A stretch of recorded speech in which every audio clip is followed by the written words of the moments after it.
ना तो ये सपा की सरकार कर पाई, ना बसपा की सरकार कर पाई, ना कांग्रेस की सरकार कर पाई, ना भाजपा की सरकार कर रही है। आखिरस में तेलंगाना की सरकार ये काम क्यों कर रही है? बीजेपी 325 सीट जीती, हम हट गए 264 पे आ गई।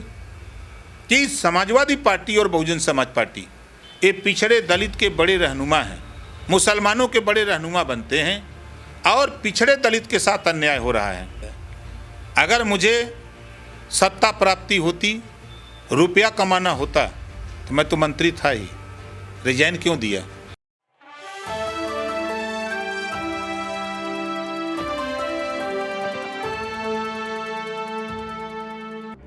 नमस्कार, मैं राकेश मोहन सिंह और आप देख रहे हैं नेक्स्ट 9 न्यूज़। 2024 के लोकसभा चुनाव में लगभग एक साल का समय बचा है और हर एक राजनीतिक दलों ने अपनी राजनीतिक परिस्थितियों के हिसाब से अपने समीकरण बिठाने शुरू कर दिए हैं।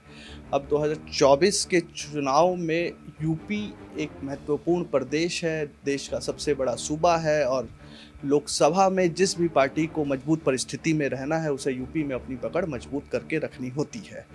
कई पार्टियां हैं उत्तर प्रदेश में, लेकिन जो आमतौर पर जिनके आसपास या जो यूपी की राजनीति में अधिकतर समय पर धुरी बने रहते हैं राजनीति की, ओम प्रकाश राजभर जी सुबसपा के राष्ट्रीय अध्यक्ष हैं। आज उनसे बातचीत करेंगे और जानेंगे कि 2024 लोकसभा चुनाव में यूपी किस और करवट लेने वाला है और उनकी राजनीतिक परिस्थिति और स्थिति 2024 लोकसभा चुनाव में क्या रहने वाली है, किन मुद्दों के साथ वो चुनाव में जाएंगे और अन्य लोकतांत्रिक विषयों पर भी चर्चा करेंगे। ओम प्रकाश जी, आपका नेक्स्ट 9 न्यूज़ में बहुत बहुत स्वागत। Thank you. सबसे पहले तो राजभर साहब, अभी आप लोगों ने तैयारियां शुरू कर दी है 2024 लोकसभा चुनाव को लेकर। 4% की आबादी है राजभर समुदाय की, इसके साथ 32 लोकसभा सीटों पर आपका दावा कैसे मुमकिन है? देखिए, दावा जहाँ तक सवाल है, अभी 22 का चुनाव हुआ, 2022 हम लोग अलायंस करके चुनाव लड़े। हम लोग 15 लोकसभा सीटों पर हमको सीटें मिली लड़ने के लिए। जैसे लोकसभा में 1 सीट, 4 सीट पर हमने उनको समर्थन किया, 1 सीट पर उन्होंने हमको समर्थन किया, कहीं 2 सीट हमको दिया, 3 सीट वो लड़े। इस तरह 15 लोकसभा सीटों पर हम लोग 1 लाख, 1.25 लाख, 90,000, 80,000 लगभग वोट हम लोग 15 लोकसभा सीटों पर लड़े। शेष लोकसभा सीटें जो हैं पूर्वांचल की, उन सीटों पर हमको सीट नहीं मिली, जिससे ये प्रमाणित नहीं है कि हमारा जनाधार यहाँ है, जो चुनाव आयोग की मुहर है। तो 22 के चुनाव में उन सीटों पर हमारे मुहर नहीं लग पाई। तो जो 32 लोकसभा सीटें हैं, आप चाहे बनारस की बात कर लें, जो रिजल्ट जो है और रिजल्ट के अलावा की जो सीटें हैं, चाहे आप लालगंज की बात कर लें लोकसभा की, चाहे आप देवरिया की बात कर लें, गोरखपुर की बात कर लें, बांसगांव की बात कर लें, श्रावस्ती की बात कर लें, या यूं कह लीजिए कि जो बची हुई सीटें हैं उसकी बात अगर करें, उन सीटों पर हम लोग, आज कोई नई बात नहीं है, हम लोग पार्टी बनाए, हम लोग तभी से अनवरत जनता के बीच में रहते हैं। गांव में ही चौपाल लगाना, उनको अपनी बात बताना, उनको समझा करके ग्रास रूट पर जो हमारा बूथ का संगठन है, सेक्टर का संगठन है, ब्लॉक का, विधानसभा का, जिले का, मंडल का, प्रदेश का, सारी टीम हम लोग तैयार करके उसको बराबर रिफाइन करते रहते हैं कि कुछ बच्चे संगठन में जुटे, कुछ लोग रहे, कुछ लोग बाहर चले गए रोजी रोटी की तलाश में, फिर उनकी जगह नए लोगों को रख लेते हैं। फिर इस तरह का हम लोग बराबर अपने संगठन में काम करते रहते हैं। जैसे अभी एक उदाहरण मैं आपको दूं, अभी जो सितंबर बीता है, सितंबर महीने में हम लोगों ने सावधान रथ यात्रा निकाली।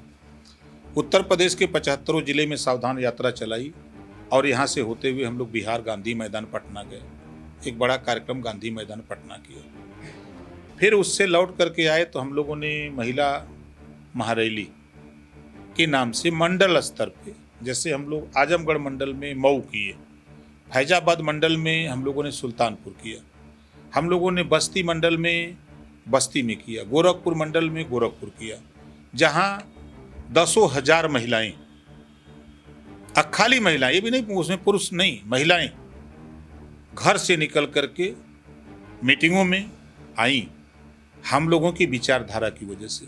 जैसे विचारधारा क्या है, बाबा साहब डॉक्टर अम्बेडकर के संविधान की शपथ लेने वाले मुख्यमंत्री तेलंगाना, 4 करोड़ आबादी तेलंगाना की है। 1972 से 2023 के बीच में 500 केजी से पीजी तक 500 कॉलेज खोला। 2 लाख गरीबों के बच्चों को निःशुल्क डॉक्टर, मास्टर, इंजीनियर, कलेक्टर बनाने की शिक्षा तेलंगाना सरकार दे रही है। 25 करोड़ आबादी उत्तर प्रदेश की है और 25 करोड़ आबादी में 12.5 लाख, उस रेशियो से 12.5 लाख गरीबों के बच्चों को निःशुल्क शिक्षा देने की व्यवस्था होनी चाहिए। ना तो ये सपा की सरकार कर पाई, ना बसपा की सरकार कर पाई, ना कांग्रेस की सरकार कर पाई, ना भाजपा की सरकार कर रही है। आखिरस में तेलंगाना की सरकार ये काम क्यों कर रही है? आज दुनिया के तमाम देशों में गरीबों का इलाज फ्री है। स्वर्गीय अटल बिहारी वाजपेयी जी ने भी कहा था, गरीबों को अगर फ्री देना है तो न्याय फ्री दो, शिक्षा फ्री दो, स्वास्थ्य उनको फ्री दो, उनका इलाज फ्री दो। तो हम उनके बीच में कहते हैं कि मैं गवाह हूं, सूबे में 403 विधायक हैं, सदन के अंदर मुख्यमंत्री ने कहा कि गरीबों को इलाज के लिए सबसे ज़्यादा अगर कोई पैसा दिया तो ओम प्रकाश राजभर ने दिया। मुख्यमंत्री विधानसभा के अंदर इस बात को कहे। तो हम लोग कानून के फिराक में हैं कि देश में गरीबों का इलाज फ्री में हो। जातिवार जनगणना, जब तक जातियों की गिनती नहीं होगी तब तक जातियों को हिस्सा नहीं मिलेगा। जातियों को उनको उनके हिसाब से उनके जो शिक्षा, स्वास्थ्य, रोजगार के लिए बजट मिलना चाहिए वो नहीं मिलता है। आइए महिलाओं की तरफ हम आपको ले चलते हैं। महिला आबादी आधी है। सब लोग कहते हैं हम बेटी बचाओ बेटी पढ़ाओ की बात नहीं करते, हम महिला सशक्तिकरण की बात नहीं करते। हम कहते हैं कि लोकसभा विधानसभा में आधी सीटें आरक्षित कर दो। हमारी बहन बेटियां चुनाव जीत के लोकसभा विधानसभा में जाएंगी, वो खुद कानून बना लेंगी। नौकरियों में आधी सीटें आरक्षित कर दो। हमारी बहन बेटियां सीओ बन के, दरोगा बन के, एसपी बन के, डीएम बन के जब निकलेंगी तो उनके ऊपर जुल्म, जाति, अत्याचार करने वाले छोड़ भागेंगे, वो अपराध करना बंद कर देंगे। शिक्षण संस्थाओं में आधी आबादी उनकी है, उनको आधी सीटें आरक्षित करो, चाहे प्राइवेट हो चाहे सरकारी। जब इन सब चीज़ों की बात हम उनको बीच में कहते हैं कि संविधान की शपथ लेने वाला गुजरात, वहाँ का मुख्यमंत्री शराब बंद कर देता है। बिहार का मुख्यमंत्री संविधान की शपथ लेने वाला वहाँ शराब बंद कर देता है। तो फिर यूपी में संविधान की शपथ लेने वाले मुख्यमंत्री यहाँ शराबबंदी क्यों नहीं करते? ये बातें जब महिलाओं के बीच में हम लोग कहे, बड़ा कठिन काम होता है महिलाओं को घर से निकाल के रैली में ले आना। लेकिन 10,000, 12,000, 15,000 महिलाएं अपने संसाधन से पैसा लगा करके, गाड़ी करके मीटिंगों में आने का काम जब शुरू किया, हम लोगों ने 6 मंडलों में मीटिंग किया, तब तक निकाय चुनाव आ गया। सब आपने महिलाओं का जिक्र व्यापक स्तर पर किया। 2019 का चुनाव हम देखें, 2022 का चुनाव देखें, लाभार्थी वर्ग में बहुत बड़ी आबादी महिलाओं की थी, जिसने खुलकर जो बातें निकल कर आई कि खुलकर भाजपा के समर्थन में उस दौर में मतदान किया। भाजपा का वो एक नया वोट बैंक जुड़ा। तो आप कैसे भाजपा के उस वोट बैंक को व्यापक स्तर पर हटाकर अपने साथ जोड़ पाएंगे? जो आप जातिवार जनगणना में बात कर रहे थे आरक्षण की, तो 33% आरक्षण पर भी अभी तक ना ही जिस तरीके से अभी तक आंदोलन हुए, ना ही धरना हुए, ना ही राजनीतिक पार्टियां उस तरीके से खुलकर महिलाओं के आरक्षण पर बात कर रही है। इसके इतर नरेंद्र मोदी या योगी आदित्यनाथ लाभार्थी वर्ग के तौर पर उनको अपने साथ जोड़े जा रहे हैं। तो इसका काट आप लोग कैसे कर पाए? देखिए, 40% प्रदेश में, देश में 40% आबादी अशिक्षित है। आज़ादी के बाद से अब तक उनके बीच में विकास की किरण नहीं पहुंची। ना उनके दरवाजे पर शिक्षा का लाभ मिला, स्वास्थ्य का लाभ मिला, न रोजगार का लाभ मिला, न नौकरी का लाभ मिला। आज़ादी के 75 साल में पहली बार भारतीय जनता पार्टी की तरफ से 5 किलो गेहूं और 5 किलो अनाज उनके दरवाजे पहुंचा। वो यही कह करके वोट देते हैं कि कोई पार्टी का देले बा, ई तो 5 किलो गेहूं देत बा, ई तो 5 किलो चौरो देत बा, और पार्टी का देले बा। जब हम उनको समझाने के लिए जब गाँव में जाते हैं, जब शिक्षा पे उनको बताते हैं कि देखो गौतम बुद्ध जी ने शुरू किया, बुद्धम शरणम गच्छामि, बुद्धि की शरण में जाओ, शिक्षा हासिल करो, धम्मम शरणम गच्छामि, संघम शरणम गच्छामि। जब उनको महात्मा ज्योतिबा फूले के विषय में बताते हैं, सावित्रीबाई फूले के विषय में बताते हैं, छत्रपति साहू जी महाराज के विषय में बताते हैं, महाराजा सुहेलदेव राजभर के विषय में बताते हैं, बाबा साहब डॉक्टर अम्बेडकर जी के विषय में बताते हैं, तब उनको लगता है कि नहीं नेता आप सही बात, ये बात लोग नहीं बताते हैं। लोग इस बात से प्रभावित होकर के हम लोगों के साथ बड़ी संख्या में लोग इकट्ठा हो रहे हैं, जिसका जिक्र अभी आपने किया। अभी चाहे एमएलसी का चुनाव हुआ 2 सीटों पर, लेकिन चर्चा भारतीय समाज पार्टी की रही। अभी बाई इलेक्शन हुआ लोकसभा का, तब भी चर्चा भारतीय समाज पार्टी की रही। विधानसभा का चुनाव हुआ, चर्चा भारतीय समाज पार्टी की। अब लोकसभा का चुनाव आ गया है, चर्चा भारतीय समाज पार्टी। विपक्ष तो साहब ये भी कह रहा है ना कि आप माहौल इस तरीके से बना देते हैं कि चर्चा आपकी हो जाए, आप इस यहाँ डूबे वहाँ निकले, वहाँ निकले यहाँ डूबे, आप माहौल ऐसा बना देते कि आप, मैंने वही शुरू में कहा कि केंद्र की दूरी आप बन जाते हैं, अब माहौल ऐसा बना देते हैं, अब कोई क्या करे। नहीं, देखिए बड़ी पार्टियां करती हैं तो वो रासलीला होता है, छोटी पार्टियां करती हैं तो उनका करेक्टर ढीला दिखता है। जैसे समाजवादी पार्टी कांग्रेस से गठबंधन किया, टूट गया। समाजवादी पार्टी बहुजन समाज पार्टी से गठबंधन किया, टूट गया। समाजवादी पार्टी सुहेलदेव भारतीय समाज पार्टी से गठबंधन किया, टूट गया। समाजवादी पार्टी आरएलडी से गठबंधन किया, टूट गया। लेकिन समाजवादी पार्टी को कोई कुछ नहीं कहेगा। मान लिया ओम प्रकाश राजभर गलत है तो मायावती जी भी गलत है, सोनिया जी भी गलत हैं, जयंत चौधरी भी गलत हैं। खाली प्रदेश की राजनीति में अगर सही कोई है तो अखिलेश जी सही हैं, उनके ऊपर उंगली नहीं उठ सकती, उनको कोई नहीं कह सकता। लेकिन ओम प्रकाश राजभर अगर समाज को हित करने के लिए, आज ये जो बैठे हुए लोग हैं, इनको थाने पर जाने लायक नहीं थे, ये वहां बैठ करके बात करने लायक नहीं थे, लेकिन ओम प्रकाश राजभर ने मेहनत करके संघर्ष करके इनको उस लायक बनाया और सरकार में जाकर के इनको छतरी लगाया कि जाओ तुम थाने पर बैठो, दरोगा से अपनी बात कहो, और ये शुरू किए। अब वहां से जब हम हटे, फिर हमने इनको ट्रेनिंग दी थी, आना जाना शुरू किए। फिर समाजवादी पार्टी में मैं गया, समझौता किया। समाजवादी पार्टी 47 सीट जीती थी, प्रमाण पता कर लीजिए, 47 सीट जीती थी हमारे आने से, जयंत जी के आने से। जब हमने अपने प्लेटफार्म पर अखिलेश जी को खड़ा किया इसी मऊ हल्दरपुर में, तब समाजवादी पार्टी का माहौल बना। 47 से 125 सीट वो हमको वोट दिए, हम उनको दिए, जयंत जी उनको दिए, वो जयंत जी को दिलाए, तो हम लोग 125 सीट पर पहुंचे।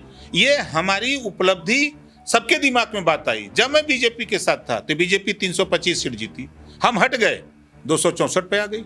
वापस से बीजेपी आपको लेना चाह रही है, ऐसा सुनने में आ रहा है, क्योंकि बीजेपी का आंतरिक सर्वे कह रहा है कि राजभर साहब को लेने में ज़्यादा फायदा है बनिस्बत कि हम जयंत चौधरी को अपने पाले में रखें। देखिए, मैं फिर कह रहा हूँ, 32 लोकसभा सीटें हैं जहाँ मिनिमम 50,000 से लेके 2 लाख, कहीं 1.5 लाख, कहीं 1 लाख, कहीं 1.25 लाख, 2 लाख तक वोट पार्टी का पोलिंग वोट है एक लोकसभा में। ये वोट जीत नहीं सकता, लेकिन जिसके साथ जाएगा उसको भी जिताएगा, और जो सीट हमको मिलेगी हमारा भी नेता जीत करके दिल्ली की पार्लियामेंट में जाएगा। ये कुवत पैदा है भारतीय समाज पार्टी के पास। इसको कांग्रेस भी जानती है, बहुजन समाज पार्टी भी जान रही है, समाजवादी पार्टी भी जान रही है, और भारतीय जनता पार्टी, सब लोग चाहते हैं। मेरी भी कोशिश है कि समाजवादी पार्टी और बहुजन समाज पार्टी ये पिछड़े दलित के बड़े रहनुमा हैं, मुसलमानों के बड़े रहनुमा बनते हैं, और पिछड़े दलित के साथ अन्याय हो रहा है।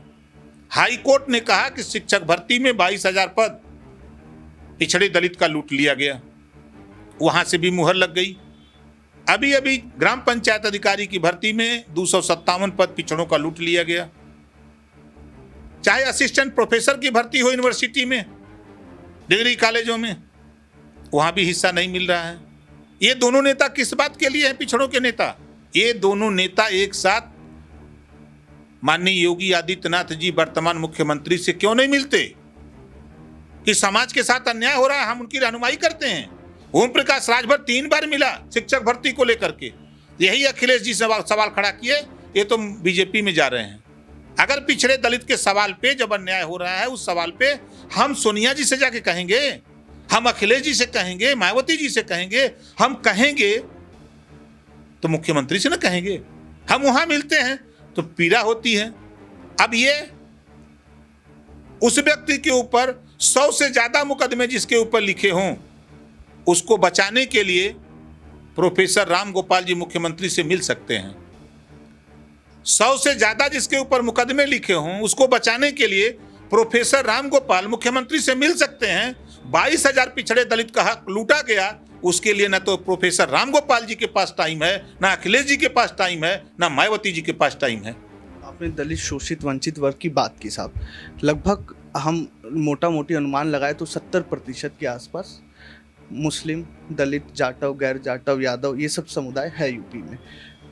अब पार्टियां आप एसबी सुहेल देव है, मायावती जी की बहुजन समाज पार्टी है, अखिलेश यादव हैं, आरएलडी है, कांग्रेस है, इस 70% पे सबका अपना अपना दावा है। इसके इतर बीजेपी कमंडल की राजनीति वापस ले आई है। 2024 के शुरुआत में राम मंदिर का उद्घाटन है, प्राण प्रतिष्ठा होगी, तो आपको लगता नहीं है कि धर्म के बयार में जाति पीछे छूट जाएगी और धर्म ऊपर चला जाएगा, फिर वापस चीजें वहीं नहीं, पे ऐसा नहीं। देखिए 29 दलों को मिला करके दिल्ली में सरकार है, धर्म की बात नहीं है, दल की बात है। 29 दल हट जाएं तो धर्म खत्म। यूपी की बात अगर हम कर लें, देश की छोड़ दें, 3 दल हैं गठबंधन में, अगर ये 3 दल हट जाएं, 2 दल हट जाएं, तब क्या होगा? आज जो पहले ये देश कृषि प्रधान देश था, अब जाति प्रधान देश है। यादव तो हिंदू नहीं बनता है, वो तो समाजवादी पार्टी बनता है, उसके ऊपर तो आंच नहीं आएगी कि आएगी? नहीं आएगी। मुसलमान तो मान लीजिए एक अलग कम्युनिटी है, चमार तो नहीं ना हिंदू बनने जाएगा, जिस 70% की बात आप कर रहे हैं। राजभर तो अब हिंदू बनने नहीं जा रहा है ना, वो तो भारतीय सुहेल देव भारतीय समाज पार्टी के साथ खड़ा है, चमार बहुजन समाज पार्टी के साथ खड़ा है, यादव समाजवादी पार्टी के साथ खड़ा है, जाट गुजर बड़ी संख्या में लोकदल के साथ खड़ा है, राष्ट्रीय लोकदल के साथ खड़ा है। जातियां पार्टियों के साथ खड़ी हो गई, पटेल अनुप्रिया पटेल जी के साथ खड़ा हो गया, निषाद बिन संजय चौहान के साथ खड़ा हो गया, अब वो सब अपना अपना झंडा लेके टिमटिमा रहे हैं। हम यही बात कह रहे हैं, अभी स्थानीय निकाय चुना हुआ है, नगर पंचायत, नगर पालिका, पार्षद और सभासद, इसका जो परसेंटेज आया है रिजल्ट उत्तर प्रदेश का 63% वोट, 63% वोट विपक्ष को मिला है, 37% वोट सरकार को मिला है, मतलब भाजपा को मिला है। अब कहाँ हिंदू रह गया? अगर हम आंकड़े को देखें, परसेंटेज को देखें, अभी जस्ट चुना हुआ है। हाँ, ये जरूर है कि अब जो बच्चा पढ़ लिख लिया है, अब उसके दिमाग में रोजगार की तलाश आ रही है। दिमाग में अब जो पढ़ लिख के आगे जान गया कि शिक्षा से क्या क्या लाभ हानि है, अब नीचे अपनी पीढ़ी को आने वाले जो बच्चे हैं, बच्चियां हैं, उनको शिक्षा की तरफ ले जा रहे हैं। बाबा साहब डॉक्टर अंबेडकर जी ने कहा था, सुबह 2 घंटी बजेगी, एक स्कूल की और एक मंदिर की। स्कूल में ले जाओगे तो तेरा बच्चा डॉक्टर, मास्टर, इंजीनियर, कलेक्टर बनेगा, और बच्चे को मंदिर में पहुंचाओगे तो तेरा बच्चा भिखारी बनेगा। ये बाबा साहब डॉक्टर अंबेडकर ने कहा था।